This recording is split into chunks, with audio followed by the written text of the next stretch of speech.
with the new world, what do you think the importance is of education, of people learning how to get into technology in terms of like as a job? This is a great topic for a podcast, Sparks.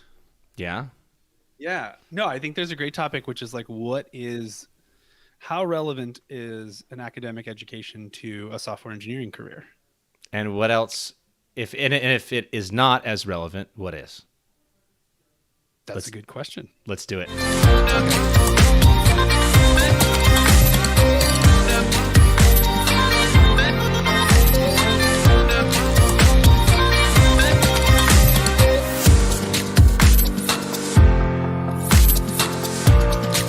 Hey everybody, I'm Sparks, And I'm Hazeman. and we're the Space Pencils, and we're going to get to the bottom of at least something relevant tonight. I hope. Tonight, I think what we want to talk about is education and how to get into the software industry. Like, what is it that you need in terms of skill set? How do you get into it? What is it that you need to learn in order to either start a career or maybe even continue one? So just on that, like straight up, Hazen, what is it that you want to say on this topic to kind of set us up? Well, I think it's interesting that when you did the intro to the show, you said the importance of education, as if there was a question. And I think, traditional four-year colleges have been a mainstay of computer science folks for a bajillion years. And I would love to dive in with you about how relevant that is in this day and age. Uh, how important is it for your success as a person who, and if you're thinking about software and you already have a degree, or you're thinking about getting a degree in computer science, you know, how should you think about that? What's the relevance to your career in this day and age? And I'll say, in the form of sort of providing at least my bona fides. I've interviewed more than 200 people at this point. And I've been the interviewer, not the interviewee, so I haven't done that would be awkward. But I've interviewed 200 people of various backgrounds. I've hired. He's hired two. He's very strict. Uh, Actually, it's probably more than that. It's probably like many hundreds. Actually, I lost track. In any case, I've interviewed a lot of people. I've hired a lot of people. I've probably personally approved the hire of, that's actually probably closer to 200, which means if I'm doing the math right, I've probably done closer to 500 or 600 interviews in the last decade or so. By the way, and So that's let's, interviews. let's Just to give like context, so you don't have to like toot your own horn here. Those are interviews at companies that are very successful, that have a air about them for having good engineering talent. It wasn't just like you like happened to hire some people. There was some strict kind of guidelines for the places that you were hiring. So it was hard talent that you were hiring. Yes, I mean it was let's say Facebook, Google, Amazon level Yeah, hiring bar, and we hired a lot of people. yeah. Now, what's interesting, I haven't hired as many people as you have, but uh, I have had a much longer stint in the startup scene and have had to hire people with much more kind of desperate terms, where it's like, okay, like I need somebody, and I actually have to hire, knowing that I don't get to pick from like the best of the best. I have to figure out like who can I actually get in the Right, startup world. right. There's a lot of trade-offs because anyone who can meet the interviewing bar for one of the larger companies, I mean, anyone who's not one of those companies is gonna have a hard time competing with them. There's just so much. There's so much ridiculous. Sometimes, sometimes, Fair. sometimes, and I'll say the reason why is because what those companies can offer is compensation, and what smaller startups can offer is I don't need to compensate you because you want to be here, and so that's what ends up Well, I happening. need to compensate you, but your compensation isn't all cash, right? Some of it is, the opportunity for greater value down the road. But we're Sometimes, digressing here. so, We're some, digressing. no, right, but also just to put that on, some people actually they don't want. That's actually not as important. What they want is they want to be at some place where they're happy, and actually sometimes startups just offer a place for them to say, maybe I've already made my money by having an exit, or I worked at one of those big companies and I've saved money. This just seems interesting and I want to be here. Like, honestly, that is actually sometimes people's motivation. Look, the other one is I like the people here, right? And so, Yeah. I want to work here because 2 or 3 of the people that were on my interview panel are people that I would want to work with, or Right, the right. hiring manager for the role is a person that I would want to report to. Right. So I think this is why I don't think we're digressing. The first thing to know about getting involved in the industry is it's not necessarily just straight up about your qualifications alone, right? It's so much more about the fit of like, is the person hiring you looking for like something and do you have it, right? Sometimes that is a culture fit. Sometimes it's like something or have experience in something that they don't. Sometimes it's just you're clearly just a really like stand-up person and people can see the potential in you regardless. They feel like they can be like, that person can learn what they need to on the job because of the role. Sure. I will say of the probably nearly 1,000 resumes that I've looked at, I've never, ever looked at a person's education. Not one. Dun, dun, dun. Now, to be fair, I tend to be focused on hiring more experienced people. So by the time, and I think, maybe the real lesson here is by the time you have 3, 4, 5 years experience, or even 2 years experience, no one is looking at what your GPA was, and no one is looking at where you graduated from. Nobody cares. Yep. The only time I might look, and I've looked a couple of times, is if, I see some conflicting stuff and I see some conflicting stuff or some jumpiness, someone's been at a couple of places and worked, several jobs in a row, for less than a year. I might work my way down to the educational experience and look at it, but like, so I have looked at more junior people, and I will tell you that Harvard, MIT, Berkeley, they carry with it a bias in my brain of like, and it doesn't affect me. You're a big deal. Well, no, it's not. It's not that. It's just that like I'm like, okay, well, that's good. There's only one college I will say in software right now that actually does bias me. If you came out of Carnegie Mellon, I do put you on a higher tier.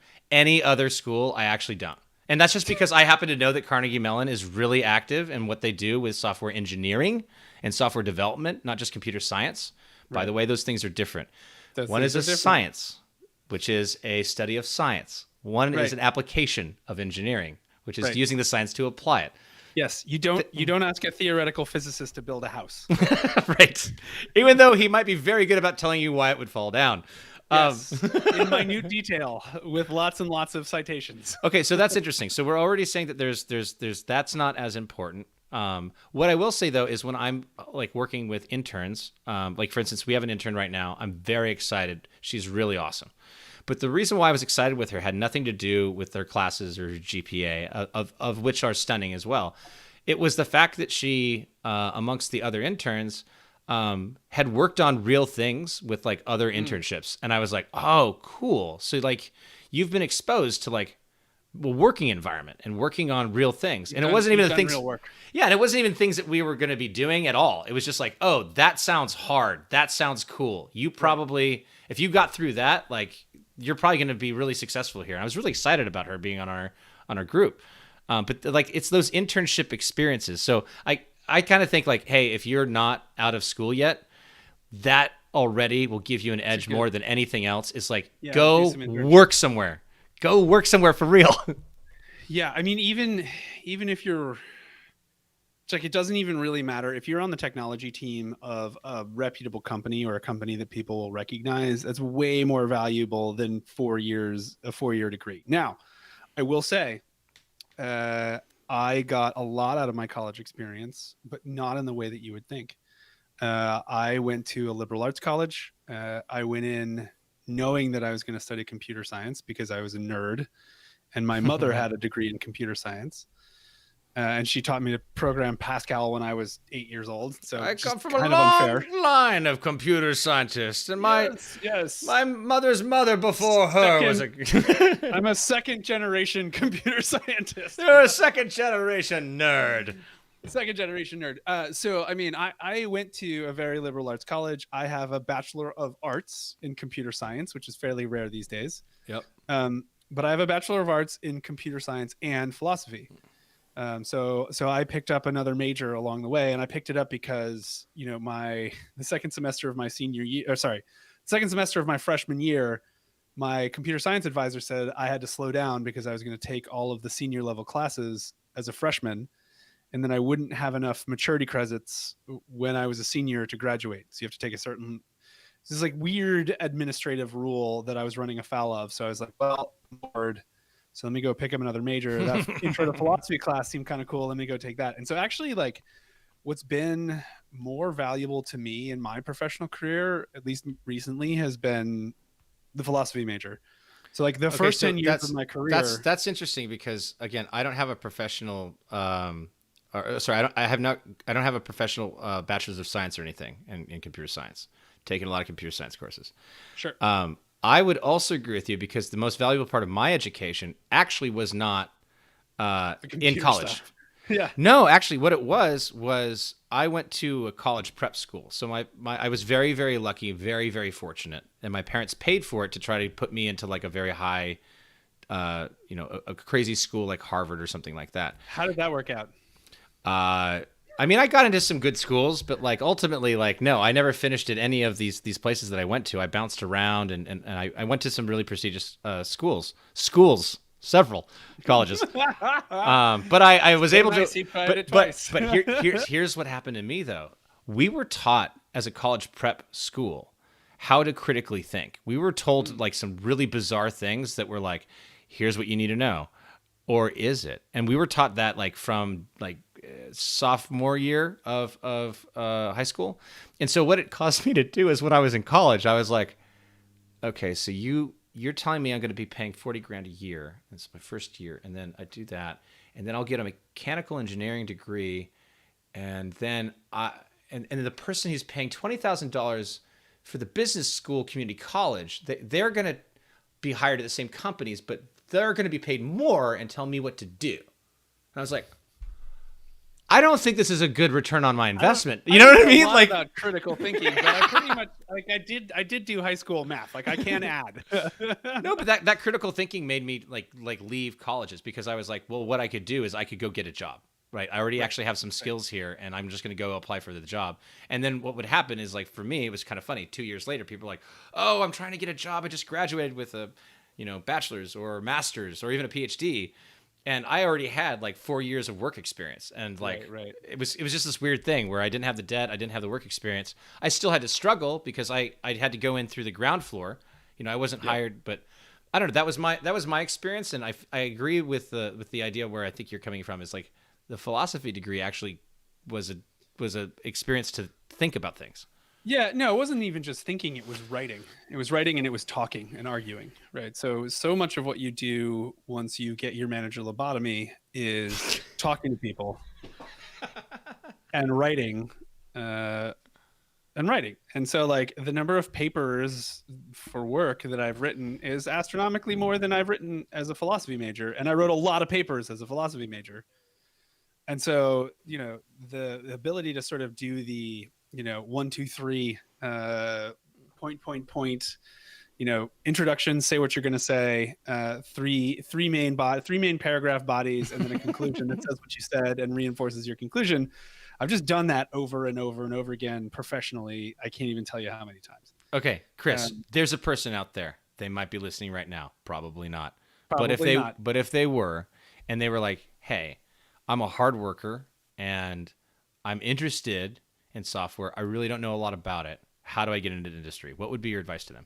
I mean, so I don't know about you, Sparks, but I get this question a lot from just people. I get it all the time. Yep. And my advice to the people that ask is always, if you're getting into software for the sake of getting a software job, you're not going to get it. You're not going to make it. Yeah, I agree with that. You're not going to be successful. The way to get a software job or the way to get into the industry is find something that you give a shit about and learn a set of skills that lets you do that thing that you give a shit about. And I'm not swearing lightly on this. Like, I think what people don't understand about writing software is it is failure, just unrelenting, unmitigated.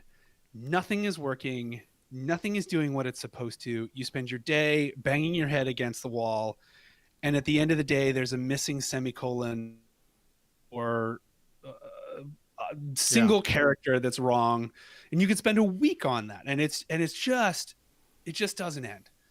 And so, unless you have something that you truly care about that you're willing to suffer for, you're not going to make it. And so, it's less about I want to be in software. Like, if people tell me they want to be in software, I'm like, that's great. Don't. But if people say like I have an idea or there's something that I want to do and software is a part of it, I'm just like, oh man, you're going to be unstoppable. Well, so I have a different answer to that question, but maybe you'll agree with me. I'm not sure. I happen to, in a previous life, have a boot camp, and we were a great school and a terrible business. We were not willing to compromise. We were not willing to compromise on something that I stand by. We shouldn't have compromised on, which is we weren't willing to lie to people and to promise them jobs. We were willing to say, if you want to show up and pay for it, we will make sure that you have the support to be better at this thing. And I had a business partner who was a learning scientist, and I felt I could stand behind that.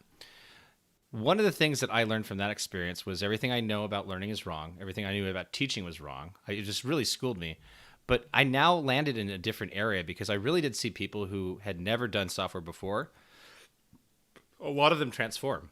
And when I saw other boot camps and what they would do and what they still do today, I think I figured out the difference between what I see in people who are new to software. How many of your students got jobs?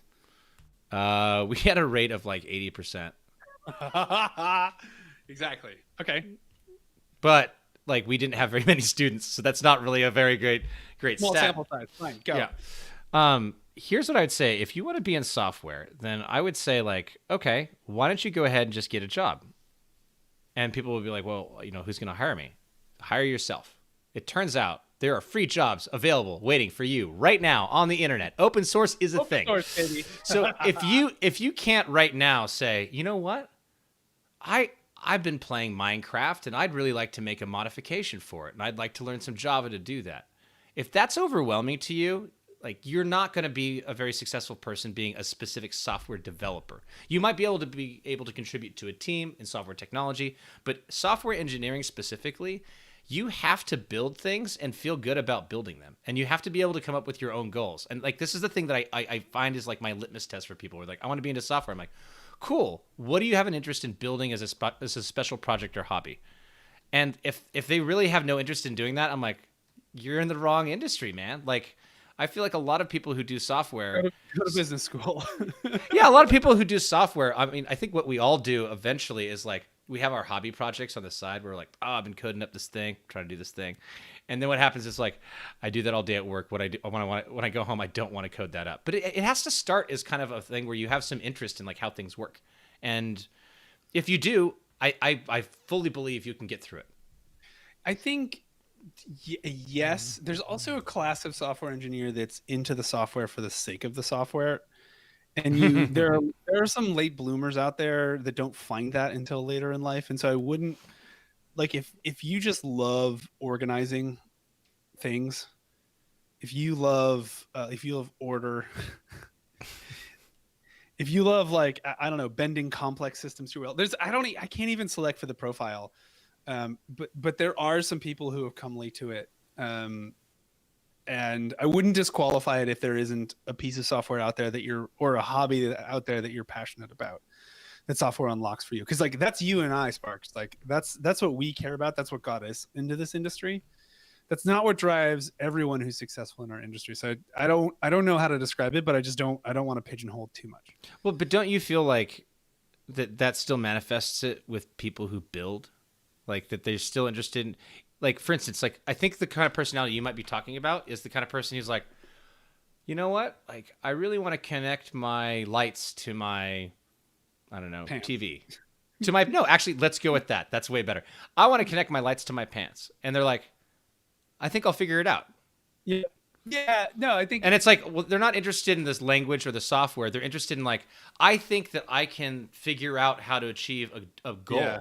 goal, and I'm not going to No, let the technical aspect of it get in my way. That's what I'm right, but saying.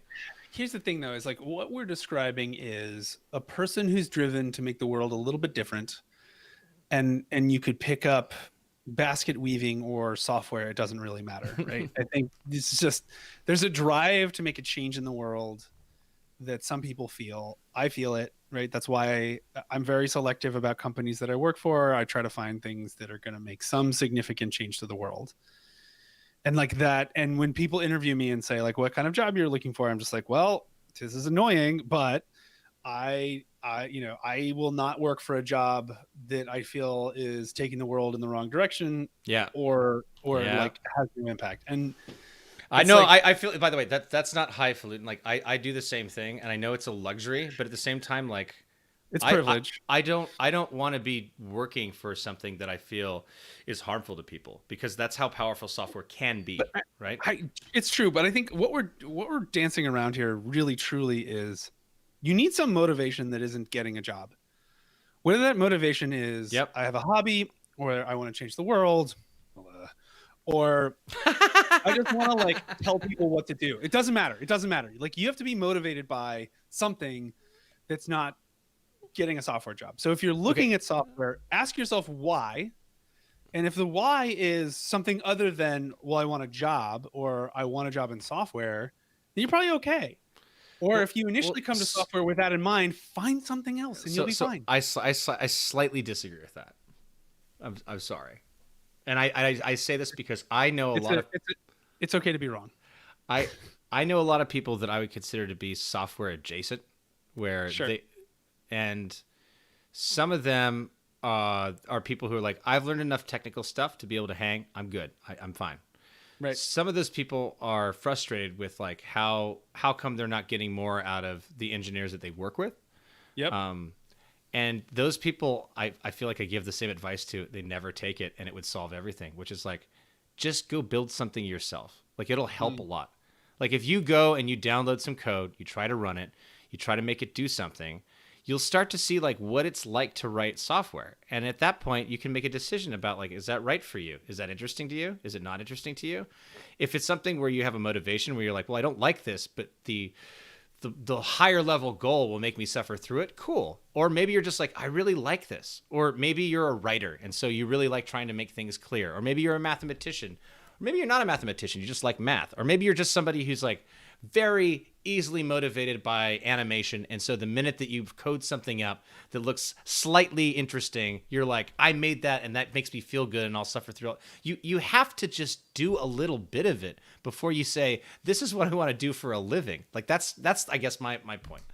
Yeah, yeah. No, I get it. I get it. And often what gets you through that little bit of a thing is a motivation to do something, a motivation to change something, a motivation to be something. Yeah. And so, I think one of the challenges is engineering should be accessible to everyone, but it's hard. It's just like any. It Like any was. skill, It's hard. not. It's not anymore. The only real barrier to entry at this point is the ability for you to get a machine to start. Like honestly, like the cost of your first laptop that can develop or machine to develop. That's false. No? That's false. No, I mean, software is not that hard, but it requires a certain amount of gumption, which is like you have to be willing to be wrong a lot. You have to be willing to fail a lot. And that's not emotionally an easy like that's not an easy like road to till. Like That's fair. that's real work. And it's like it's easy for us, and I'm not pigeonholing you here, but it's easy for us who we've run that gauntlet. We made it. We made it through it. It's easy for us to look back and say, yeah, it was easy. But like the first year of my professional career after I graduated from college was the worst year of my life. Not because of the place that I was working, not because of anything else. It was just the worst year of my life because I didn't know anything. And, I have a degree in computer science, so I theoretically should have known how to do this. And Well, here's and I here's a hopeful thing about your story, Hazeman. I feel like because of the popularity media of Joe Rogan, people have been a lot more exposed to what it's like to deal with stand-up comedy. And Okay. what has come up over and over again in not only his podcast, but all the surrounding comedian podcasts who kind of came and were born or motivated by, hey, let's make interesting talk shows with all that stuff.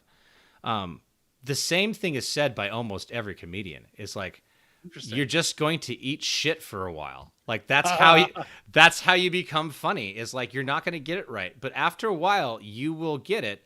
And the other part about stand-up comedy that might be like software, I don't know.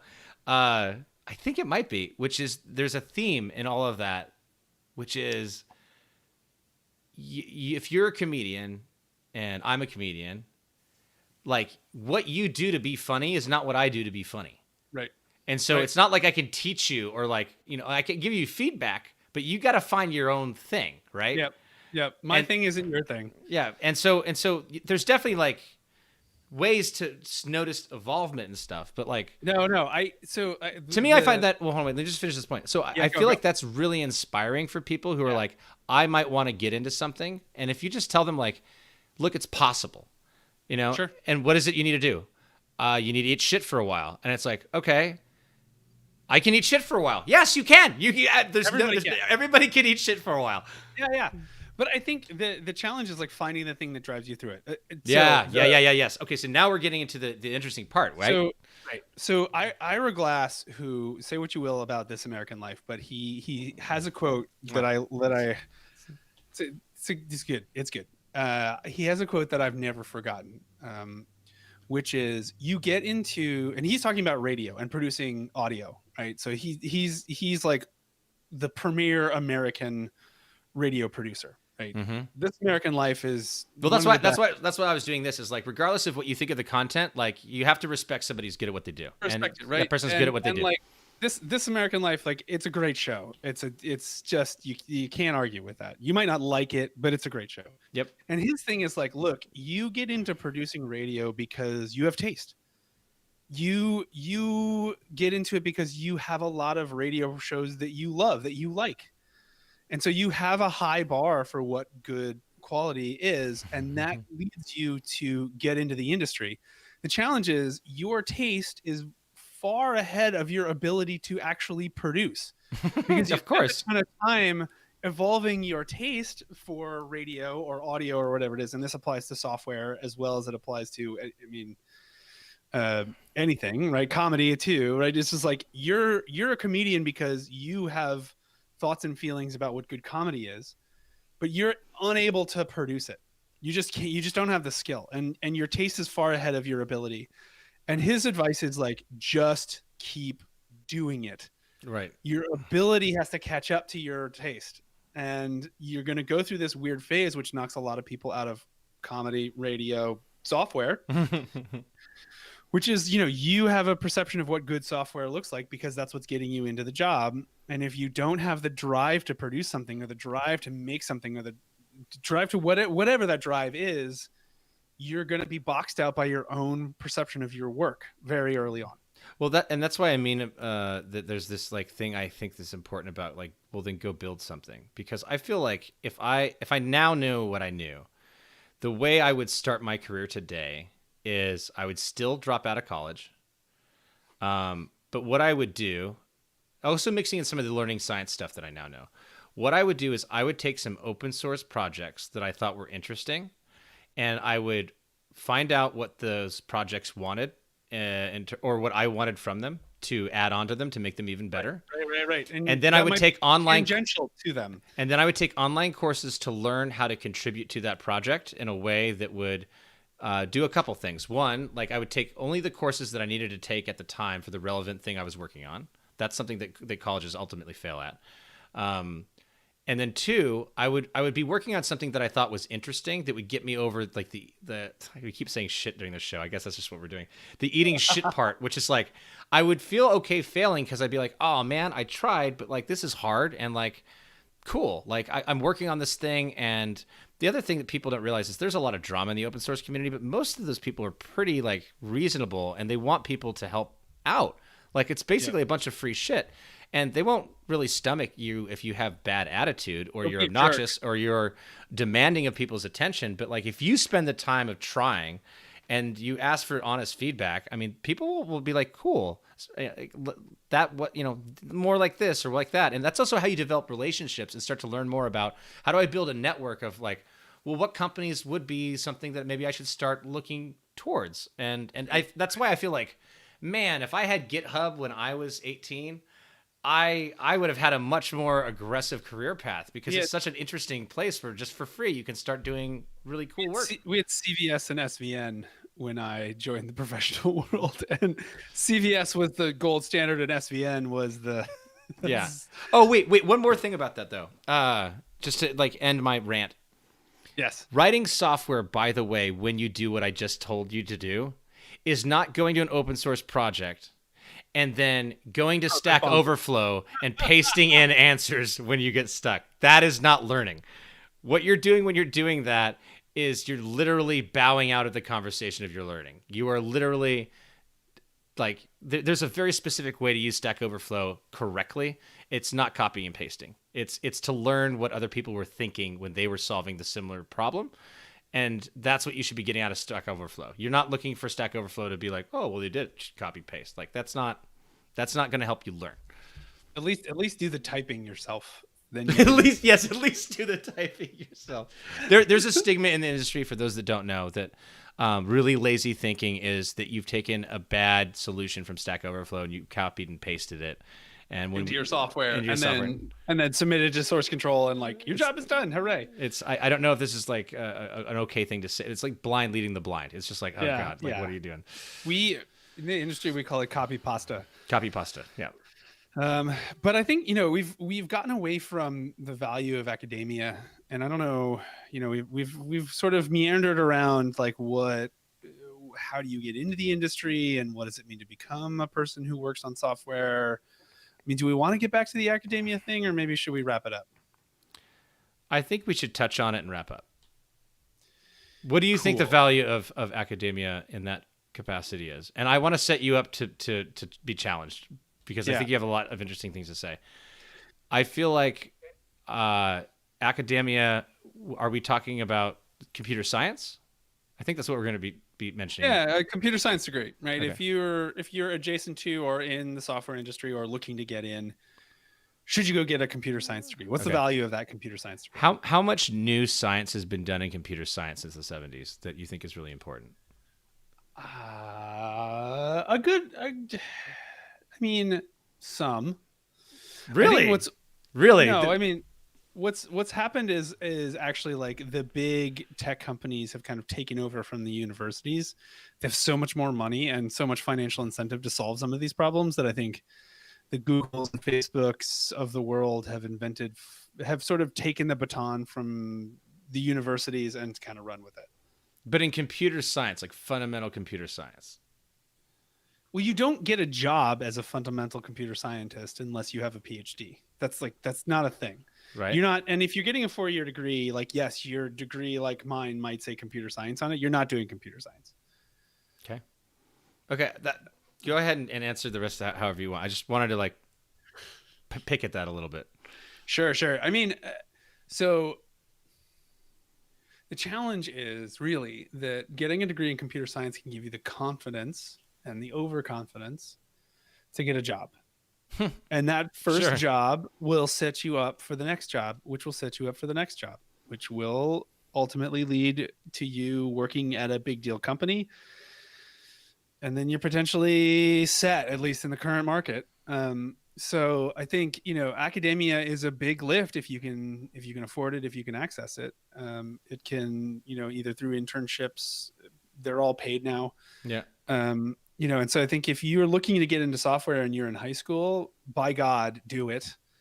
But pick up a minor or a major in something else. And the something else will serve you when 10 years into your career, you're getting tired of writing the same app over and over and over and over again. So yes, there's real value in a computer science degree. It will sort of give you a tailwind in your professional career. If you don't have a computer science degree, for the love of God, please come and help us make computer science less of a shirt show than it is. I think, our industry is so infected with navel gazing academics.